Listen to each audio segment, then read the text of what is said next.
जैसे वे चारों बुजुर्ग इस तालाब से सटी पगडंडी को आधी पार किया ही था कि अचानक से उन चारों में से एक ने कहा, अब तो हम लोग अपने गांव की सीमा में आ ही चुके हैं। क्यों ना हम लोग उस कपटी की दी हुई ताबीज नुमा चीज जो अपने हाथ में रखे हुए हैं इस तालाब के अंदर फेंक दें। उनकी बात सुनकर तीनों ने भी हाँ में सहमति जताई।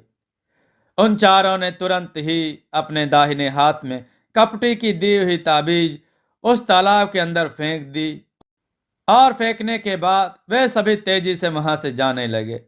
उन चारों ने तेजी से ही कुछ कदम बढ़ाए ही थे कि अचानक से उन चारों को किसी लड़की की आवाज सुनाई पड़ी। बापू। बापू की आवाज सुनकर वे चारों ने अपने कदम रोक लिए। वो आवाज उसी तालाब से आ रही थी। अचानक से उन चारों में से एक ने कहा, नहीं, कोई भी अपने पीछे नहीं मुड़ेगा। बेटी, ये मेरी बेटी संध्या की आवाज है। हरिया ने घबराते हुए कहा। हरिया, तू पागल मत बन। तेरी बेटी मर चुकी है, तुझे पता है हम लोग उस तांत्रिक त्रिकाल पुट्टी के पास क्यों गए थे। अचानक से हरिया के दिमाग में चल रहे अपनी बेटी के लिए पनपा प्यार एक झटके में गायब हो चुका था। वे चारों उस आवाज को नजरअंदाज करते हुए आगे बढ़ने लगे। बापू, किस तांत्रिक के चक्कर में पड़े हो? बापू, सारा गांव खत्म कर देगा वो चांडाल त्रिकाल पुट्टी। तांत्रिक त्रिकाल पुट्टी का नाम सुनकर अब तो उन चारों के दिमाग के अंदर एक भ्रम वाली दुविधा पैदा हो चुकी थी। अचानक से हरिया ने उन तीनों से कहा, शायद मेरी बेटी संध्या कुछ बताना चाह रही हो। इतना बोलते ही अचानक से वहां से तेज हवा चलने लगी। उन दोनों के हाथ में थमी मशाले उस तेज हवा में जलने के लिए जद्दोजहद करने लगी। अचानक से उस तालाब के अंदर से कुछ आवाज आनी शुरू हो गई। मानो ऐसा लग रहा था जैसे उस तालाब के पानी को कोई तेज गति से घुमा रहा हो। तालाब के अंदर से आ रही आवाज को सुनकर वे चारों उस तालाब की तरफ मुड़ गए। उस तालाब को देखकर उन चारों की हालत खराब होने लगी थी। तालाब का पूरा पानी काफी तेजी से घूम रहा था। तालाब का पानी घूमते घूमते एक भंवर का रूप लेकर ऊपर उठने लगा था। उस तालाब के आसपास इतनी ज्यादा तेज हवा चल रही थी कि वे चारों ठीक तरह से अपनी आंखें भी खोल नहीं पा रहे थे। अचानक से वह पानी का भंवर उन चारों की तरफ तेजी से बढ़ने लगा। उस भंवर को अपने तरफ आते देख हरिया ने उन तीनों को वहां से भागने को कहा। हरिया की बात सुनकर वे चारों जल्दी से पीछे की तरफ मुड़कर वहां से भागने के लिए बड़े ही थे कि अचानक से उन चारों को लगा शायद किसी ने उनका पैर पकड़ लिया हो। वे चारों अपनी पूरी ताकत लगाने के बाद भी वहां से भाग नहीं पा रहे थे। हाथ में थमी मशाल बुझ चुकी थी। उसे फेंक कर वे लोग वहां से भागना चाह रहे थे, लेकिन सारा प्रयास व्यर्थ ही जा रहा था। कुछ ही सेकंड के अंदर वह पानी का भंवर उन चारों को अपने आगोश में ले चुका था। एक एक करके उन सभी के पैर जमीन से ऊपर उठ चुके थे। उन चारों को अपने अंदर समेट कर वो पानी का भंवर एक बार फिर उसी तालाब की ओर जाने लगा। कुछ ही मिनटों के अंदर वह पानी का भंवर एक बार फिर उसी तालाब के अंदर समा चुका था। वह तालाब एक बार फिर पुनः उसी अवस्था में आ चुका था जैसा अभी कुछ देर पहले था। अचानक से वो काल पक्षी एक बार फिर उस तालाब के अंदर से निकला और कुछ फीट ऊपर जाकर उस तालाब की परिक्रमा करने लगा। 3 बार उस तालाब की परिक्रमा करने के बाद वो काल पक्षी उसी दिशा में उड़कर जाने लगा जिस दिशा में वो वीरान खंडहर था। सब कुछ एकदम पहले जैसा हो चुका था। तालाब एकदम शांत हो चुका था। काल पक्षी के वहां से जाते ही उन चारों की लाशें उस तालाब के सतह के ऊपर तैरने लगी थी। अचानक से वे चारों लाशें वहां से गायब हो गईं और वे चारों एक सफेद धुएं की आकृति बनकर वहां से गायब हो गए। इस घटना को बीते करीब 10 मिनट भी नहीं हुए थे कि अचानक से दो जलती हुई मशाल को पकड़े हुए 4 आदमी उसी तालाब की ओर आ रहे थे। काल केतु, हाँ, यही नाम था उस शख्स का, काल केतु, जिसने उस वीरान खंडहर से उस काल पक्षी को उन चारों गांव वालों की मौत के घाट उतारने को भेजा था, जो उस तांत्रिक त्रिकाल पुट्टी से मिलकर आ रहे थे।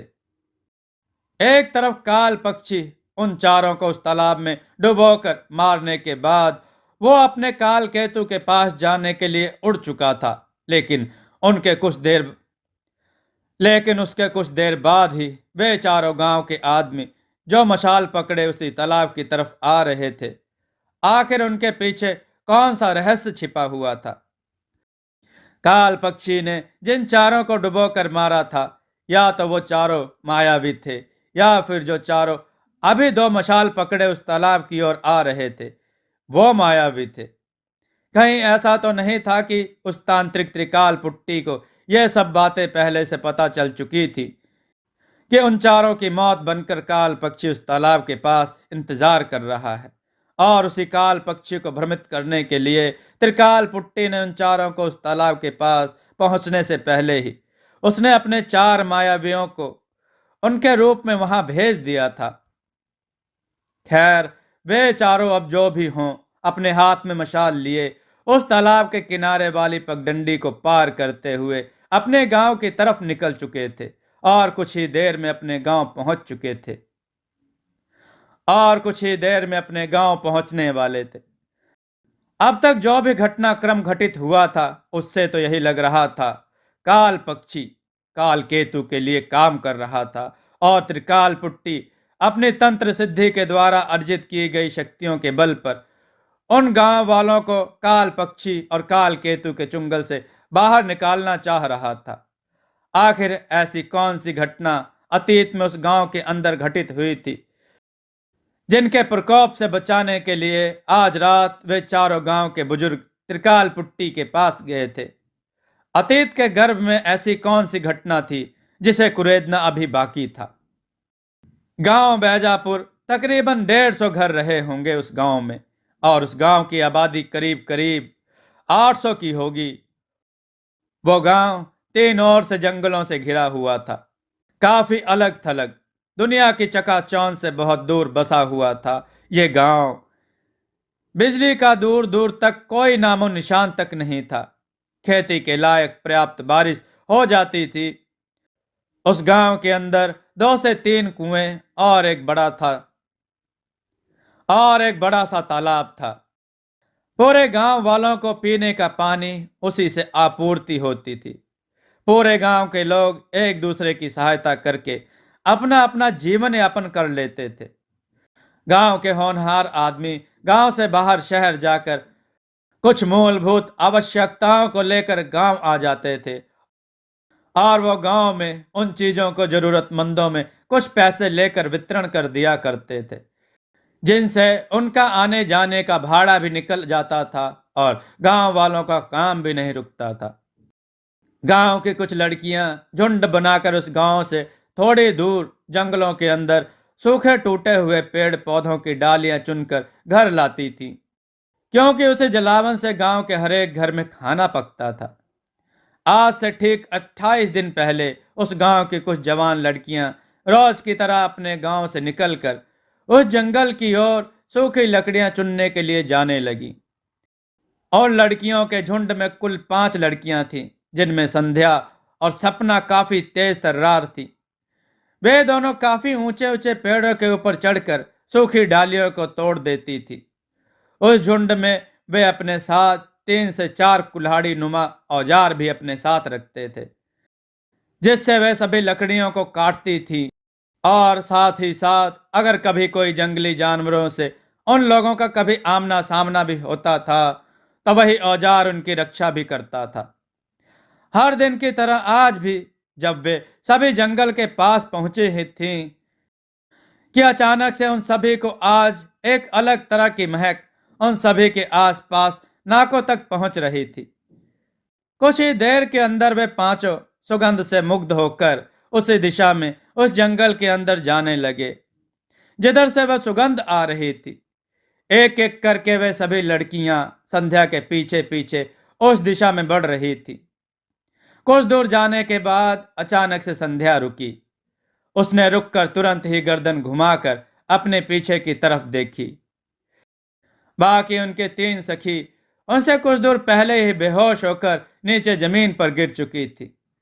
संध्या ने सपना को देखते हुए अपने चेहरे पर एक कुटिल मुस्कान बिखेरते हुए कहा, आज की रात काल केतु के साथ। संध्या की बात सुनकर सपना के चेहरे पर भी एक कुटिल मुस्कान तैरने लगी। उसके बाद वे दोनों पलक झपकते ही अलग अलग पेड़ों के ऊपर चढ़ने लगते हैं और कुछ ही देर में काफी सारी सूखी लकड़ियों को उस पेड़ से नीचे गिरा देती हैं। कुछ ही देर के बाद संध्या और सपना पेड़ से उतरकर अपनी तीनों सखियों के पास जाकर उनको बेहोशी से उठाती हैं। वे तीनों होश में आते ही जो महक उस जंगल के अंदर से आ रही थी वो अब आनी बंद हो चुकी थी। इसके बाद वे सभी लकड़ियों की गठरी बनाने लगे। जब उन गठरी को अपने अपने सर के ऊपर उठाने की बारी आई, मित्रों, कथा बहुत ही रोचक है। आगे की कथा सुनने के लिए देववाणी चैनल के साथ बने रहें मित्रों। कथाओं को लाइक करें जिससे हमारा उत्साह बढ़ता है। दोस्तों, आपको यह कथा कैसी लगी अपने विचार और सुझाव कमेंट में जरूर दें। हमारी कथाओं को लाइक करें, हमारे चैनल को सब्सक्राइब करना न भूलें। हमारी कथाओं को शेयर जरूर करें जिससे लोगों को अच्छा ज्ञान प्राप्त हो। जय श्री राम भक्तों।